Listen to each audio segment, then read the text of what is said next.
Salut, j'espère que tu vas bien. On se retrouve pour cette petite vidéo pour une guidance. Et la guidance du jour, c'est le message que ton âme attend. Donc on va faire un tirage à 3 cartes.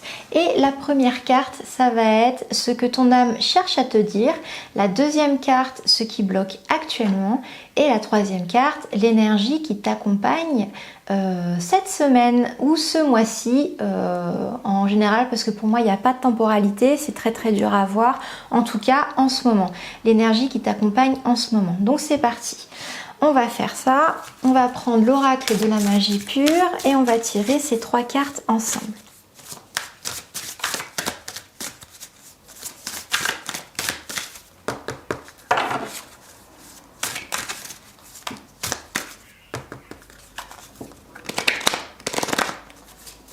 Allez, on va prendre 3 cartes. Donc, première, ce que ton âme cherche à te dire. Ensuite, ce qui bloque actuellement. Et l'autre, le message, l'énergie qui t'accompagne en ce moment. Allez, c'est parti. Donc en dos de deck, on a la voie d'Hécate, cycle de la vie, nuit, croisée de chemin, lâcher prise. Donc déjà c'est très beau, ça veut dire que tu es donc dans un carrefour, puisque Hécate c'est la patronne des sorcières, déesse de la lune, une divinité qui est juste incroyable et psychopompe. Qui peut naviguer entre la lumière et l'ombre, et du coup en général Hécate est là, ces énergies sont présentes quand on traverse des carrefours de vie, donc quand on est dans des grandes transitions de vie. Donc c'est pas un hasard si tu es à cette vidéo, les énergies d'Hécate sont peut-être probablement avec nous lors de ce tirage. Alors c'est parti, on va voir donc le message, ce que ton âme cherche à te dire. Blessure de sorcière, ok. Ce qui bloque actuellement. Ouvrir le cercle, ok. Et enfin, l'énergie qui t'accompagne. Amulette enseigne, ok. Alors effectivement, ce que ton âme cherche à te dire ici avec blessure de sorcière, remède, médecine magique, cœur sacré, autre jour, comme on l'a dit que les énergies d'Hécate, il y a quand même une énergie qui est un petit peu à la contrée des mondes, qui est un petit peu dans un carrefour de transformation. Et bien évidemment, du coup, on va parler ici de blessure. L'âme a envie d'alchimiser une blessure ici. Elle a envie de transformer une blessure en quelque chose de beaucoup plus lumineux, beaucoup plus abondant, nourricier dans ta vie. Donc il y a les éléments ici, c'est un petit peu comme si cette blessure, ce cœur se retrouvait au centre des élémentaux, donc l'eau, le feu, l'air, la terre, pour pouvoir alchimiser cette blessure et refaire renaître un cœur sacré ici. Donc l'âme peut-être cherche à te demander de voir cette blessure, de pouvoir la voir, la guérir et la transmuter, l'alchimiser. Alors ça peut être avec un soin énergétique, ça peut être en pratiquant la magie. Là je ressens beaucoup le cercle consacré ici, parce que tu vois dans le cercle consacré on invoque les élémentaux et la personne elle est au centre, donc ça peut justement aider à alchimiser une blessure ici, à alchimiser un cœur au centre de ce cercle. Donc c'est comme si l'âme te demandait un appel de reprendre conscience en ton pouvoir de guérison, en ton pouvoir magique, et qu'il y a tellement de choses autour qui peuvent t'aider à alchimiser ça, plutôt que de traîner ça encore des années et des années durant. Peut-être que c'est quelque chose qui te bloque à l'heure actuelle, sinon tu serais probablement pas sur cette guidance. C'est qu'il y a quelque chose qui cherche quand même à attirer ton attention, plutôt sur le cœur. Donc on fait peut-être appel au domaine sentimental, à une trahison, que ce soit amicale, amoureuse, etc. L'idée de s'être senti trahi, abandonné, laissé pour compte ici. L'âme te dit, tu as le choix, tu peux garder cette blessure-là le restant de ta vie, ou tu peux choisir de l'alchimiser et d'aller de l'avant. Parce que tu vois, autour de ce cœur, il y a comme une petite lumière blanche, il y a quelque chose qui a envie de renaître ici, de se réparer, de se transformer. Donc ce qui bloque actuellement, eh bien ce qui bloque en fait c'est ton... Alors c'est très étonnant mais c'est ton énergie. C'est comme s'il y avait quelque chose qui ne voulait pas. réparer, qui ne voulait pas pardonner, qui ne voulait pas passer à autre chose. Comme s'il y avait un petit peu peut-être cette volonté de garder cette blessure pour se rappeler. Alors pas garder pour se maltraiter à coups de fouet, etc. Bien évidemment, mais plutôt l'idée de si j'alchimise et que je répare ça, c'est comme si j'allais tirer un trait sur ce qu'on m'a fait, c'est comme si j'allais oublier, c'est comme si je faisais un cadeau à cette personne et j'ai pas envie. Alors, c'est pas l'idée de ça en fait, c'est l'idée de toi de t'offrir ce cadeau à toi. Ça n'offrira pas de cadeau à l'autre. L'autre, il va garder ce qu'il a fait à toi, il va garder ce qu'il a fait aussi à lui. Parce que quand on décide de blesser quelqu'un, consciemment ou inconsciemment, hein, ça nous est tous arrivé de blesser des gens sans en avoir conscience.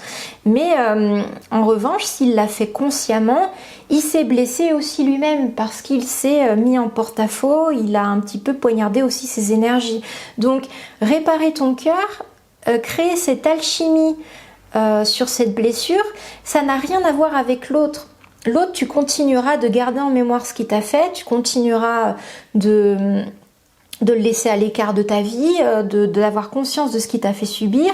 Lui, il restera avec son fardeau après.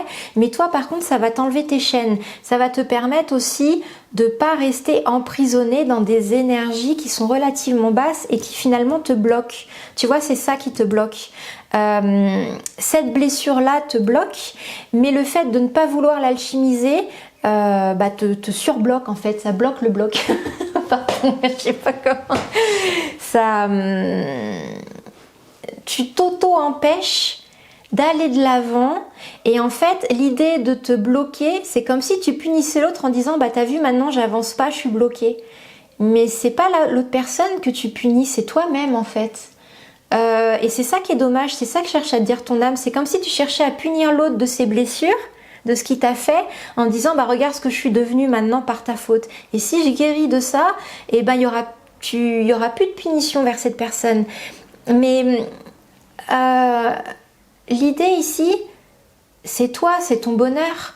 Je pense qu'il n'y a pas plus belle. Si tu as envie de te venger, c'est pas les énergies que j'aimerais défendre ici, parce que pour moi la vengeance n'a pas de sens, mais c'est un droit. Si tu as envie de le faire, c'est un droit qui t'appartient. Mais si c'est quelque chose que tu souhaites réellement faire, te venger et de montrer que cette personne t'a fait de mal, il n'y a pas plus bel acte que de lui montrer que c'est encore mieux pour toi qu'avant. Que ce qui t'a fait, ça t'a permis d'aller encore plus loin et plus haut qu'avant. Je trouve que la démarche, elle devrait plutôt aller dans ce sens-là. C'est t'offrir ce cadeau à toi. Toi et toi d'abord. Ce qu'a fait cette personne, ça regarde que cette personne et son karma et ses énergies et son futur et peu importe. Mais toi, ce qui compte, c'est que tu avances. C'est que tu mérites une place où tu es bien traité. Tu te sentes plus lumineux, plus abondant, en paix, avec le cœur plus léger. Et il n'y a pas plus belle réussite que de montrer aux gens qui t'ont blessé, de dire regarde maintenant grâce à toi ce que je suis devenue. Pas être dans cette dynamique de regarde à cause de toi, de ce que je suis devenue, je suis misérable, tout ça c'est à cause de toi, mais plutôt changer la dynamique et dire regarde, grâce à toi, tu vois, grâce à toi, regarde ce que je suis devenue, je suis encore plus belle, plus lumineuse et plus abondante qu'avant. Et une personne qui a réellement cherché à te nuire, ça a un impact fort. Tu vois, plutôt que justement montrer à quel point ça t'a diminué, à quel point ça t'a affaibli, c'est pas la bonne dynamique ici. C'est ce qu'aimerait te dire ton âme. Ton âme te dit ce qui compte avant tout, c'est ce que toi tu mérites, la place que tu mérites d'incarner maintenant. Et tu as le choix. Tu as le choix de rester dans cette même dynamique tout le temps que tu en as envie, mais tu peux aussi faire un énorme saut quantique en alchimisant cette blessure et en devenant une personne encore plus abondante et lumineuse qu'avant. Donc réutiliser cette blessure, la transformer comme tremplin, tu vois. Et là, ça serait vraiment une belle façon de montrer comment tu t'en es sorti, quoi. Qui tu es vraiment. Regarde qui je suis. Tu m'as sous-estimé, regarde maintenant qui je suis. T'as voulu me blesser, t'as voulu me mettre plus bas que terre dans les énergies. Regarde un peu qui je suis. Je suis encore plus forte et plus lumineuse qu'avant. C'est un petit peu le message que veut te passer ton âme ici. Alors l'énergie qui t'accompagne en ce moment, c'est les ancêtres. Hein. Moi avec cette carte-là, je sens beaucoup la carte des ancêtres, des maîtres ascensionnés aussi peut-être. Pour certains, peut-être les plantes. Peut-être qu'il y a des personnes qui ont réussi à se refaire une santé avec des plantes, la naturopathie, des breuvages. Pour certains aussi à l'énergie de la lune, mais ça on l'a dit, hein, on l'a dit en début de tirage, il y a beaucoup les énergies d'Hécate ici. Donc je pense que Hécate ne s'est pas perdu en chemin en atterrissant à cette guidance. Ça m'étonnerait que Hécate se perde. Elle ne se perd jamais, puisque c'est la reine des carrefours, c'est la sainte, la déesse de la lune noire en plus. Donc c'est la lune où on voit le moins dehors, le moins dans la nuit. Donc elle se perd jamais, Hécate. Elle connaît parfaitement les chemins aux enfers. C'est la seule dans les histoires grecques et romaines, gallo-romaines, parce qu'on suppose qu'Hécate faisait partie du panthéon celtique avant d'intégrer le panthéon romain. On dit que c'est la seule qui a l'autorité par Hadès de naviguer en enfer, donc elle connaît parfaitement les chemins de l'enfer en pleine nuit noire. C'est pour ça on la représente avec des torches et des chiens. Hécate ne se perd jamais, donc si elle est là, c'est qu'elle doit être là. Donc elle est probablement dans tes énergies à l'heure actuelle, puisque tu es probablement dans un carrefour où tu as besoin de la lanterne d'Hécate, un peu comme cette lumière ici, pour voir un petit peu mieux où tu en es et pouvoir prendre ton chemin. Et là, clairement, le chemin que souhaiterait te montrer Hécate ou tes ancêtres, ou les deux, peut-être, probablement, en tout cas ton âme, c'est que on t'invite à alchimiser cette blessure-là pour aller encore plus loin. Parce que c'est ce qui te bloque actuellement. Et bien voilà, j'espère que cette petite guidance t'aura plu. On va voir un dernier petit conseil. On me dit un dernier petit conseil avec Béline. Alors pendant que je mélange, tu sais que justement les webinaires qu'on fait pendant le Coven servent justement à reprendre la main sur la magie, faire les cercles consacrés. On a vu ça justement avec les membres du Coven il n'y a pas longtemps, de créer un cercle consacré pour commencer à pratiquer à l'intérieur de ce cercle. Donc ça pourrait énormément t'aider à alchimiser cette blessure, sachant qu'avec l'envoi de Reiki continu qu'il y a pendant le Coven, ça accompagnerait aussi la guérison du cœur pendant tout le processus que tu souhaiterais mettre en place lors du Coven. Donc si ça t'intéresse, tu as le lien aussi en description qui pourrait t'aider et t'accompagner dans cette période de vie. Alors on va voir le dernier petit conseil du Béline et c'est parti, un dernier petit conseil du Béline. Ah ouais, tu vois, la beauté et le nouveau départ. Ouais, on a besoin de détruire, c'est fort quand même le mot, de détruire les vieilles pensées. C'est-à-dire, il y a peut-être un cycle de pensée qui rumine aussi et qui enferme dans une certaine dynamique énergétique.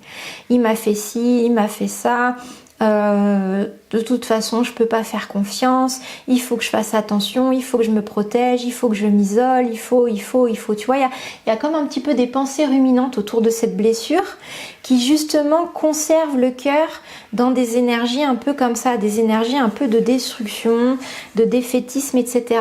Donc il y a besoin de détruire ça, il y a besoin de détruire aussi ces pensées, mais qui viendront en alchimisant cette blessure au cœur en fait. Elles sont toutes les deux interconnectées. Et là, ce qui peut en révéler, c'est que de la beauté, tu vois, on retrouve ce cœur ici. Il y a le cœur là qui est blessé avec les flèches au milieu des élémentaux. Mais là, tu vois, il y a ce cœur avec cette fleur et cette couronne. On retrouve sa puissance, on retrouve son cœur sacré, on retrouve sa connexion avec le divin. Donc ça vaut vraiment le coup d'aller approfondir ça en fait, de choisir.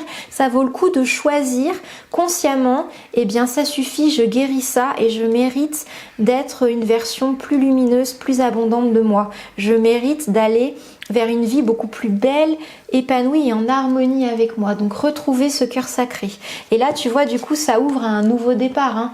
Ça ouvre quand même à quelque chose de beaucoup plus léger qui monte vers le haut ici. Et on retrouve les énergies de la lune, on retrouve Hécate. Donc je pense que Hécate t'accompagne énormément sur ce chemin et t'accompagne justement à alchimiser ça, parce que Hécate c'est une grande guérisseuse, hein. puisque c'est pas pour rien que c'est la patronne des sorcières. Elle est vénérée par les Wiccans, donc c'est pas pour rien, elle connaît les chemins de l'enfer et du ciel. C'est pour ça que c'est une grande guérisseuse. Elle est psychopompe, elle est capable de voir ta blessure au plus profond d'elle-même dans les moindres détails, et donc du coup de voir comment la guérir. Donc c'est pour ça qu'elle t'accompagne. Et peut-être que si ça te parle, peut-être que le Coven justement est quelque chose qui pourrait t'aider et t'accompagner sur ce chemin. Donc je te laisserai voir en description. Je te souhaite une très très belle journée et je te dis à très vite pour une prochaine vidéo. Allez, ciao!